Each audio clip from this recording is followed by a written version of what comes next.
Olá, minha amiga, meu amigo, hora do nosso encontro no dia em que o ministro Moraes disse: olha, eu só não prendo o Bolsonaro porque eu não quero, mas eu posso prendê-lo. Já vamos entrar nisso. Hoje é 24 de julho, Dia Nacional do Suinocultor. Por que eu estou registrando isso? Porque na minha história, quando eu comecei no Banco do Brasil em Encantado, a principal atividade era suinocultura por lá. E quando menino, eu participei da inauguração da obra da Cooperativa dos Suinocultores de Encantado Limitada, porque meu pai estava transmitindo a solenidade na rádio Alto Taquari de Estrela, acho que foi em 1950, por aí. A cooperativa já tinha sido fundada antes, mas a obra foi naquele dia. Bom, e num dia como hoje, em 1833, Pedro, o nosso Pedro I, proclamador, declarou a independência do Brasil, entrou finalmente em Lisboa. Como eu comentei com vocês ontem, né? Ele deixou o menino Pedro.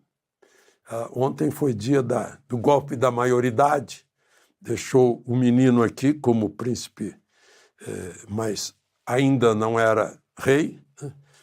E foi para lá para combater o irmão Miguel, porque a sucessora da coroa de Pedro, porque quando morreu João, Pedro é que virou rei de Portugal, imperador do Brasil e rei de Portugal, né? Mas aí ele abdicou em favor da filha dele, da Maria, que se tornou Rainha Maria II. Imagina que a Maria II, que se casou com um francês, teve 11 partos em 16 anos. E ela acabou morrendo de parto, morreu muito cedo. Mas era uma rainha que nasceu no Palácio de São Cristóvão, no Rio de Janeiro, rainha de um país europeu. Há um grande teatro nacional, Dona Maria II, a rainha educadora, ou a rainha mãe, a boa mãe, lá em Portugal. Mas, enfim, Pedro entrou em Lisboa e aí venceu a luta contra o irmão dele, Miguel, que fugiu, se exilou na Alemanha. Também num dia como hoje, 24 de julho, em 1839, o Giuseppe Garibaldi, tomou Laguna, conheceu a Anitta. Anitta, como a gente sabe, é diminutivo de Ana, né? É Aninha, significa Aninha.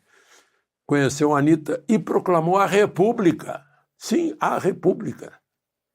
Em 1839, proclamada por um italiano. Chamou-se República Juliana, acho que é por causa do mês de julho.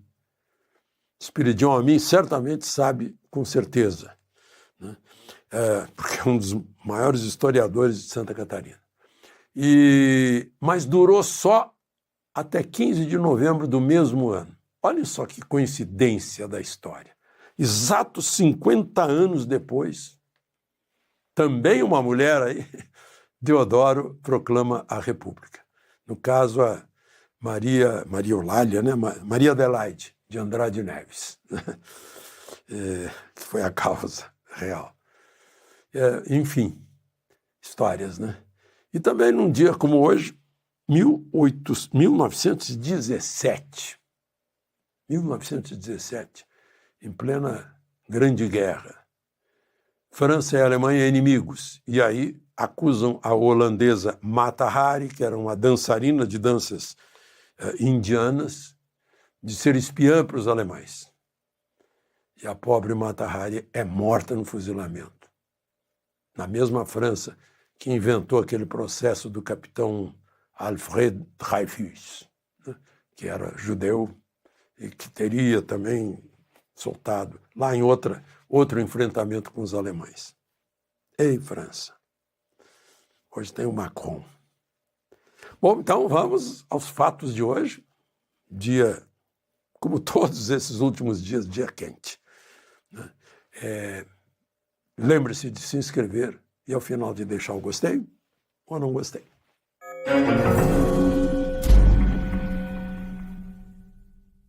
Bom, preliminares da história, Bolsonaro foi à Câmara, né, como vocês viram, tinha ido à Câmara, e aí mostrou a tornozeleira, né, o pessoal botou nas redes sociais.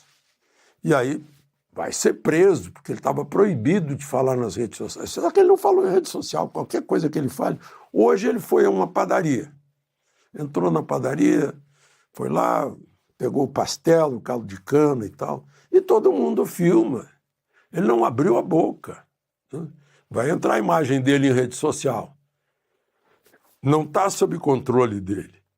Ele não pode ir para a cadeia porque alguém, um fã, um seguidor, olha, Bolsonaro disse viva a Constituição. Ah, ele está se manifestando. Hoje em dia né? A gente diz viva a Constituição, a gente vira manifestante e não cidadão brasileiro. É incrível. Né? Mas, enfim, aí ficou a dúvida.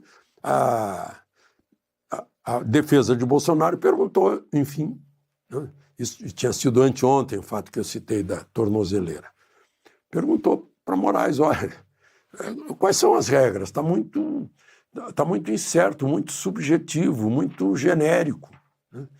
E ficou todo mundo esperando. Ontem eu conversei com vocês aqui dizendo, olha, até essa hora não chegou nenhuma decisão de Moraes sobre a consulta, sobre a manifestação, porque ele, inclusive, tomou a iniciativa de pedir satisfações para Bolsonaro. Por que ele fez isso? Aí hoje ele respondeu, ele repetiu todas as medidas cautelares e o essencial está na última página. São 7 páginas. Está aqui a 7ª página, datada de hoje, saiu há pouco. Efetivamente, não há dúvidas de que houve descumprimento da medida cautelar imposta, uma vez que as redes sociais do investigado Eduardo foram utilizadas a favor de Jair. O Eduardo postou as coisas do pai dele, lá nos Estados Unidos. Entretanto, aí deve ter pesado todas as críticas, editorial de O Globo, gente, né? Fala de juristas por toda parte, o voto do ministro Fux, que foi muito esclarecedor em 5 páginas, derrubou um por um dos argumentos de Moraes, né? Deve ter deixado, não vou dizer envergonhados, mas constrangidos aqueles que acompanharam Moraes tentando dar um voto de lógica, de direito à luz do devido processo legal. Devem ter se surpreendidos quando viram a aula, né, de Fux, que foi o último a votar. Eles não tiveram oportunidade de se espelhar na aula de Fux, juiz de direito de carreira que passou pela dramática comarca de Duque de Caxias, na Baixada Fluminense, né, que deixou a lição. Mas, enfim, talvez considerando tudo isso, manifestações pelo país inteiro, né, que parecia, puxa, Moraes pisou na bola, né, como se diz na gíria. Aí ele disse, entretanto, por se tratar de irregularidade isolada, sem notícias de outros descumprimentos até o momento, bem como das alegações da defesa de Jair Bolsonaro, da ausência de intenção de fazê-lo, tanto quanto vem observando rigorosamente as regras de recolhimento impostas, a ele destaca, dizendo que são palavras da defesa, deixo de converter as medidas cautelares em prisão preventiva. Aquilo que eu disse lá no início como chamada da nossa conversa. Eu posso prendê-lo, mas eu só não prendi porque não quis, porque foi uma vez. No entanto, sirva de lição para ele. Está aqui. No entanto, advertindo o réu, entretanto, que se houver novo descumprimento, a conversão será imediata, em cadeia. Aí, ou seja, ele não volta atrás em nenhum momento, aparentemente, expressamente. Ele confirma que saiu do trilho, não seguiu a cautelar que ele mandou, por isso ele pediu explicações para a defesa, mas olhou em roda, mas dessa vez passa, mas fica divertido que pode ir para a cadeia. Aí, o final. Diante do exposto, nos termos tal, mantenham as devidas cautelares, as medidas cautelares impostas, ou seja, todas aquelas que vocês já sabem, não pode falar com Carlos nem com o Eduardo, não pode fazer declarações nas redes sociais, né? Não pode passar perto de embaixada, não pode conversar com nenhum diplomata estrangeiro. Que mais? O horário de... tem que chegar em casa, parece que 6 da tarde ou 7 da noite, ele só pode sair às 6 da tarde. Né? Aí diz assim, mantenham as medidas cautelares, ressaltando novamente que entre elas, eu não sei onde ele ressaltou, porque ninguém entendeu antes, inexiste qualquer proibição de concessão de entrevistas ou discursos públicos ou privados. Quer dizer, ele está afirmando que o Bolsonaro pode dar entrevista, pode fazer discurso, público ou privado. Discurso privado, bom, deve ser em auditório fechado, alguma coisa assim. Mas se ele der entrevista para uma televisão, a televisão tem seu canal nas redes sociais, continua com fumaça, não dá para ver direito. Pelos mesmos fundamentos, rejeita os embargos de declaração opostos por Jair Bolsonaro. Deve ter sido alguma coisa da defesa que queria que ele esclarecesse as coisas. Embargo de declaração é para esclarecesse as restrições. Então ele acha que já cumpriu claramente tudo, só que não. Porque eu continuo na dúvida, eu estava ouvindo agora uma colega jornalista no ar, na televisão, dizendo que também, e agora? Como é que fica as estações de televisão que têm canais nas redes sociais? Como é que fica? Então, tá aí, a defesa continua na dúvida. Continua na dúvida, eu até anotei aqui alguma coisa que a defesa falou. Ele não está proibido, mas como a defesa está dizendo isso. Como é que a gente vai entender essa história? Então é isso, minha gente. Continuamos na mesma, ou, aliás, o Bolsonaro e a sua defesa continua, então, para fazer melhor, fazer como fez hoje de manhã, ficou de boca fechada, não fala com ninguém, para evitar.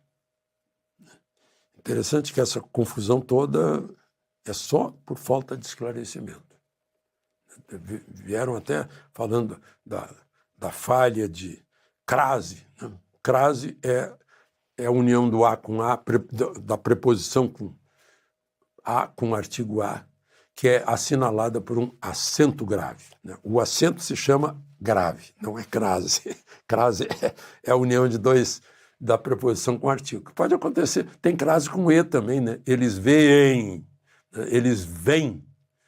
do verbo vir, tem 2 Es aí, tem um acento circunflexo para sinalizar a crase. Só para aproveitar o esclarecimento. E ele cometeu esse engano várias vezes. E saiu lá um mais no lugar de mas, depois foi corrigido. De Brasília, Alexandre Garcia.